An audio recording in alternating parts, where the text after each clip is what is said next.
bunyi tang itu bergerak. Tapi tidak berapa lama, nggak sampai 1 jam itu kelihatan bunyi lagi. Akhirnya lari ke barat, ngupeng ke barat, sampai ke Bangkalan di Kampung Lantek. Di Lantek di Bangkalan sekitar jam 10 malam. Nggak makan itu tentara itu, karena tadi siap makan. Ini supaya tahu bahwa guru kita ini adalah pencetus kemerdekaan Indonesia. Pahlawan gitu. Saya pun termasuk cucu pahlawan juga nih. Akhirnya sampai di lantai ini beliau ini ingat tadi bayi yang meninggal diletakkan di bawah rumpun bambu. Jadi beliau minta kuda 2 di lantai itu. Masuk Bangkalan, kita disampang lari ke Bangkalan. Jadi kuda 2, salah satu tentara yang ikut tadi dan orang kampung itu untuk ambil saya. Jadi sesudah sampai, saya ini sudah menjadi dimakan oleh semut merah. Tidak gerak sudah saya. Sampai tidak mau putus asa di bawah, tapi hanya ditarik. Kata orang Arab, epuk. Jadi semutnya lari dibawa, digendong dengan sapir. Sampai di lantai jam 2:30. Itu capek semua tentara. Tapi akhirnya si bayi ini tuh dikemasi, mau dimandikan, tuh mau dikafan. Waktu dikafan, ini bayi ini menjerit keluar darah semua, di kuping-kupingnya keluar darah semua. Maka para kiai semua ini tentara ini. Jadi Guruda bilang, insya Allah kita tambah lagi akan merdeka. Sebagaimana merdekanya bayi ini dari mati sementara. Makanya beliau ini sampai saya di sini ini sudah tua punya anak ini, beliau juga bagian saya ya jarang pengedetan nih. Ya benar itu. Kalau misalnya jika saya betul-betul jarangnya datang, kenapa bayi hidup lagi itu? Akhirnya kita dilantik. Ini fase perjuangan supaya bagaimana jerih payahnya. Jadi Abi dan Ami, hanya Pak Holis, abinya Umi Isa, itu termasuk pengawal beliau tentara. Gak berapa hari nyebrang ke Surabaya. Jadi di Surabaya ini menyewa kontrak rumah di pasar Kebun, Sabunga. Jadi tentara ini disebar di Surabaya. Ada sebagian kerja beca, ngodi. Ayah saya dan abangnya ini dicari Belanda. Jadi oleh beliau ditunjuk masuk pabrik roti punya Belanda. Jadi beliau ini kerja di roti. Jadi roti ini dilemparkan ke atas, tepungnya, gulanya, rotinya dibuat makan oleh tentara, diambil untuk tukang beca. Kalau ada filmnya lebih bagus utang filmnya saja. Ini filmnya ada ini. Pada suatu saat lebih 1 bulan, ini Umi di rumah ada Ustaz Habib Musin, Habib Umar, Umi saya. Jadi ada sekitar jam 9 ada pengemis.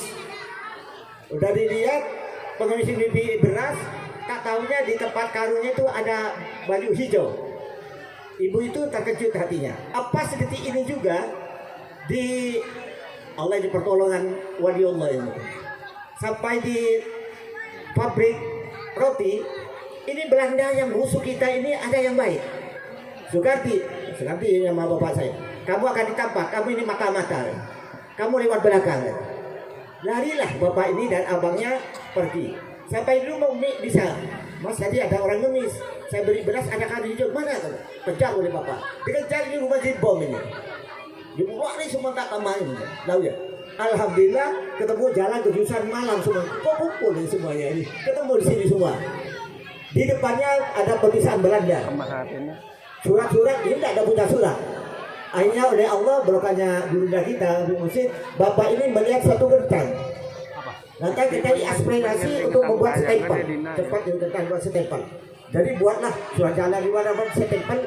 Itu alat yang bisa lewat. Belanda itu berikutnya diakali kentang saja sudah kalah. Itu hanya dimodai kentang saja kalah itu yang canggih itu. Canggih ini. Akhirnya di depan lewat di Kali Berantas. Di Kali Berantas ini jembatan dihancurkan tinggal satu baris yang kayak tiangnya telepon listrik ini satu boleh. Ini ada jalan.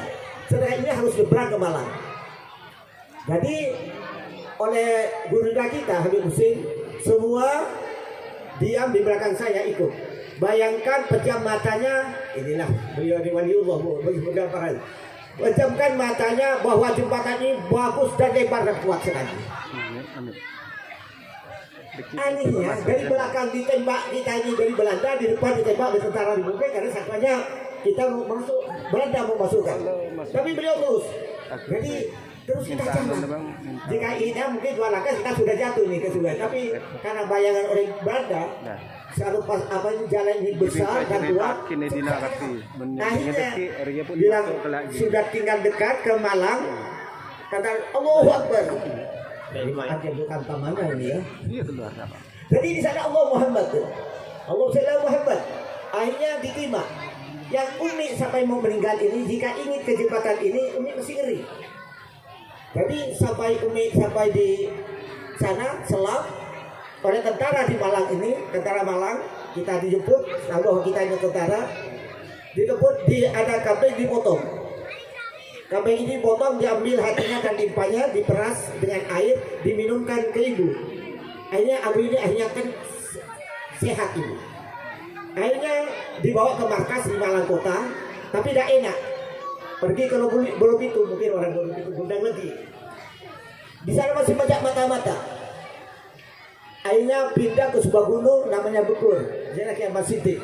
Itu terakhir kita hijrah ke sana. Jadi Abah Siddiq Ansor, kita ini muhajir.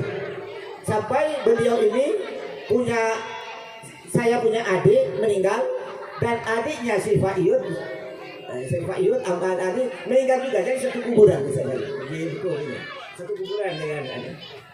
Dan sampai merdeka penuh. Udah merdeka penuh, selesai. Pokoknya pertama ami saya, bapaknya Umi Aisyah, pergi ke Pontianak. Udah begitu menyusul abi ke Pontianak. Karena ini tiga serangkai ini tidak mau pisah-pisah, seorang Nabi Musim, akhirnya menyusul ke Pontianak. Ini cikal bakalnya. Pertama yang ada tarikatnya sebenarnya pertama ada Sungai Banban ini. Sungai Banban ini adalah pertama yang ditalkin tarikatnya sebenarnya oleh guru kita. Berat sekali. Beliau jalan kaki zaman itu belum ada mobil, belum ada Honda. Biasa jika tidak pakai sampan. Jika sampan nggak ada, air kecil, jalan kaki. Biasa begitu di pasar dipikul oleh orang. Ini beratnya perjuangan. Jadi sampai ke pelosok-pelosok. Pada suatu saat 42 tahun yang lalu, ada cerita sedikit. Bagaimana beliau dalam berdakwah. Pada suatu saat ada putranya yang kecil sakit di rumah sakit. Beliau waktu ada di Parkos Mempawah. Saya akhirnya ada orang pertama ada Honda itu. Saya dibawa untuk pergi benar. Akhirnya lapor. Ada apa kamu datang? Tidak.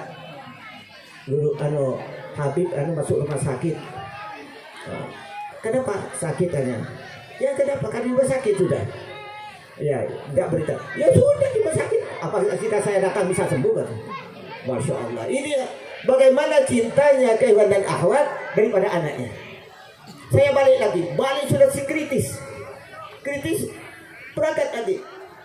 Guna ini kritis sekali. Ya kritis. Jika saya datang baik juga. Sudah kabar. Tak tahunya sudah sampai datang lagi tuh ya sudah meninggal ini. Lapor lagi. Ini sudah meninggal. Ya sudah makanya saya hidup masih saya datang. Masya Allah. Mana ada yang kayak ini? Sudah dalam dakwah ada sakit, ada sampai meninggal, dia tetap berdakwah. Sekarang saya kerja binya ini. Mau naik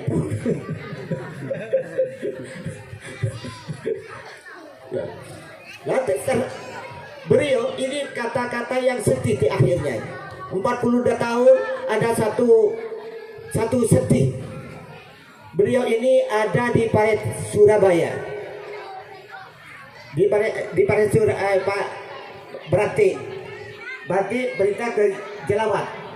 Di Jelawat pada satu pagi waktu majelis Ruha, beliau ini dongeng-dongeng, tak tahunya sakitnya tidur, mau tidur, tak tahunya jatuh. Ini pertama beliau kena stroke. Allahumma shalli ala Muhammad. Ini beliau tak sadar. praktik beliau kayak pusing saya ke Ibu Yun, saya bilang, Yun apa pusing? Ayo balik. Ini kata yang saya paling sedih sampai sangat. Yun mau balik di mana? Kata orang Bali itu ada punya rumah. Saya di mana rumah? Ini paling sedih saya kan. Kok ternyata bukan rumah saya nih. Sampai belum punya rumah beliau. Rumahnya kontak sampai meninggal. Akhirnya Ibu Alia ini buat rumah ya, berapa? Akhirnya beliau lihat rumahnya. Rumah apa? Tidak tahu beliau rumah. Hanya beliau lewat dari luar ke dalam, tidak singgah. Hanya lewat terus anak ini. Ayo, ya Allah. Mana kata-kata pula itu ada punya rusuh ya, ayo terus saya. Terus kita berdakwah. Akhirnya dari ini beliau terus ke Jalawat, tak sadar. Dibawa ke rumah sakit. Tak sadar. Hanya satu beliau. Tak dambung, tapi tetap duit. Allah. Semua ada. Darah baik tahu itu. Ini tayang infus ini ikut goncang. Sampai dokter ditalikan ke tiang ini. Masih goncang. Sampai kata dokter, kenapa ini infus ini kok goncang terus? Baru almarhum Kiai Muhlis orang tua yang Sajalan bilang, maaf dokter, ini ikut wirid, ini jadab juga. Allah SWT. Jadi infus ini jadab. Jadi ini tuh Allah makanya sambung sudah kotaknya sekat. Sampai beliau ini akhirnya habis. Tapi oleh dokter enggak masih. Baru beliau enggak Pak, ini sudah habis beliau. Karena jantungnya ini bukan jantung ini wirid dikirnya yang bergerak ini dikirnya. Alhamdulillah pada titik itu dikumpulkan, terpilihlah beberapa orang untuk memandikan almarhum. Ya ami saya Habib Yahya, Amina ini, Mahdali, Ana, Pak siapa ini, ada orang Melayu, ada 5 orang yang terpilih. Akhirnya beliau ini setuju semua dibawa ke Sumeneb. Dalam itu dibawa ke Sumeneb, itu saya ceritanya Sumeneb udah tak tahu. Ini sekedar melaki beliau ini seorang pejuang kemerdekaan dan seorang pejuang di dalam memperbaiki hati kita. Mudah-mudahan oleh Allah, ikhwan dan akhwat, kita akan dibawa semua seperti. Mudah-mudahan salah satu dari putra-putra atau semua putranya ini akan bisa melanjutkan perjuangan. Mudah-mudahan juga habib-habib yang lainnya akan kita lanjutkan. Mudah-mudahan tidak padam. La taqumu hatta la yabqa ala wajhi ma yakun. Tidak akan datang kiamat sampai tidak ada lagi orang dunia berzikir Allah. Sekarang sudah mulai di samping mursyidnya hilang, orang sedang kok bilang Allah itu kayak tak gengsi. Bilangnya khotib bilang Tuhan yang Maha Esa, Tuhan yang Besar. Sudah tak kayak tak gengsi gitu. Mudah-mudahan kita ahwat dan ahwat bisa melanjutkan ini sampai kita berkumpul dengan baginda Nabi Muhammad SAW. Sekian, jika apa yang disampaikan oleh kami tidak tepat, dan mohon maaf karena kami sudah mulai berlupa. Mohon doanya, mudah-mudahan, dan juga saya diberi kesehatan, kurang sehat, dan saya mintakan jika nanti saya sampai ke umur, saya sudah berwasiat, memang para habaib nanti yang baca kami, hakim saya, atau yang lainnya, ya mudah-mudahan Allah mendapat husnul khatimah, dikumpul bareng habaib dengan baginda bersama. Akhirul kalam, wassalamualaikum warahmatullahi wabarakatuh.